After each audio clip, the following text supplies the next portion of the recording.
Action-adventure stories are at an all-time high nowadays in Hollywood, anime, and in video games. However, most critics would agree that they have been struggling in one key aspect: the villains. Personally, I believe that when it comes to action-adventure stories, the villains are the hardest characters to write. It is quite difficult to write a well-developed cast of protagonists, an interesting setting, and a complex plot without skipping out on a few areas. One series, however, doesn't skip out on this important factor, and is one of the reasons I believe it is considered one of the best animes of all time. I'm not going to be talking about every villain in depth because I'll be here all night, but I'll simply be going over what makes Hiromu Arakawa's writing of the villains a step above other adventure series. One key feature that the villains have is a sense of real camaraderie that is quite different from the protagonist, but is present nonetheless. The relationship between lust, gluttony, and envy at the beginning of the series operates like a small family, and of course they are actually family in a way. Lust doesn't get a lot of screen time in the series, but we get a strong idea of her character through envy and gluttony, like how none of Envy's plans work after Lust is gone, and Gluttony's not interacting with the others the same way outside of Owl. Villains in a lot of other series just sit around a room and talk about their evil plans, then go about their separate ways. In Fullmetal Alchemist, the fact that they are separated makes sense and felt natural when they come together, and gives interesting details about their characters, like when Greed calls Envy ugly, foreshadowing her true form. They are split up like normal families are. Lust, Envy, and Gluttony are close siblings still living at home. Greed doesn't care about his family, so he stays with his friends. Wrath has his own family and job, but is still close, and Sloth is being Sloth somewhere. This family dynamic adds a level of relatability to the characters, but also their ideology and beliefs. Most of the villains in FMA have a level of moral ambiguity to them. Every villain has a belief in a code they follow almost to a fault. The best example of this is Soph J. Kimbley. At the beginning of the series, all we know about Kimbley is that he's in jail and killed hundreds during the Ishval Civil War. However, when he is freed and employed by the homunculus to hunt down Scar, more of his belief process is explained through his character interactions. Kimbley enjoys killing but never acts like killing is a pointless act. He has a strict code to respect those he has killed, remembering them because he understands all lives are expendable, even his own. Knowing this makes us understand his actions from his perspective. He believes in the survival of the fittest, but he respects how others stick to their own beliefs, which is why he sided with Ed at the end of the fight with Pride. As an aside, I think the reason why Kimbley was able to keep his soul within him inside Pride was because his ideology was so about himself and not something most of us could follow, but that's why he's the psychopath. Some of the villains are more ambiguous with their beliefs.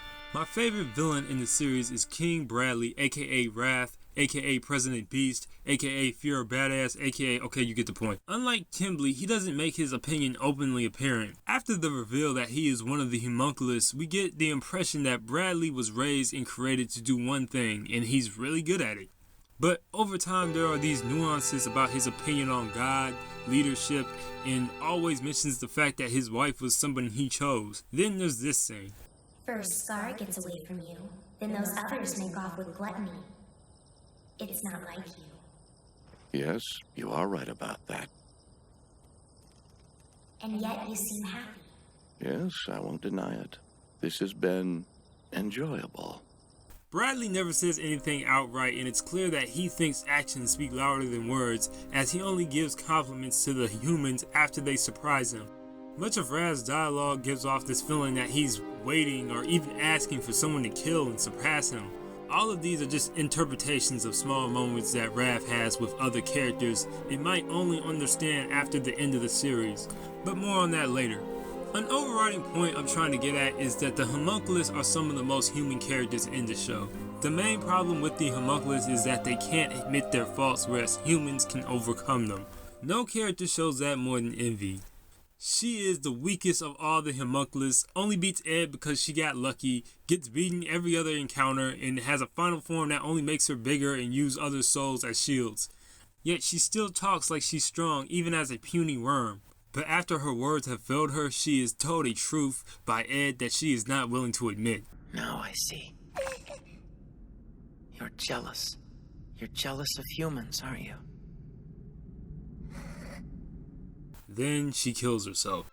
Despite all of Envy's horrible actions, we sympathize because homunculus are humans at their weakest point. Most of us can't get over our faults and fall into despair and feel that we are destined to be this way. That's why it's reassuring when characters like Ed and Al can overcome their odds and still be the best men they can be. The homunculus, however, only think of one thing. Sloth only wants to rest and doesn't think trying is all that important until his final moments. Fry only cares about making Father proud and never wonders if he cares for him as well. Fortunately, he gets a second chance. But there is one thing Brotherhood gets right where most action media fails with its villains, and it's that they all get a proper send-off and aren't used for a stupid one-liner. Yes, it's been 4 years, I'm still mad about it. I can go into the references to Dante's Inferno with their deaths, but you can look those up on the net somewhere. But there's a better point I want to make with this. I've already talked about Envy's death, but Rav's death is one of the best death scenes in anime. The fact that it takes 4 characters to take him down follows the themes of the show, because having Mustang, Greed, Scar, or Lanvin defeat him one-on-one would just confirm his beliefs of survival of the fittest. So he goes on one final battle, having his character capped off with one perfect line. I lived my life by forever following the path that had been set for me.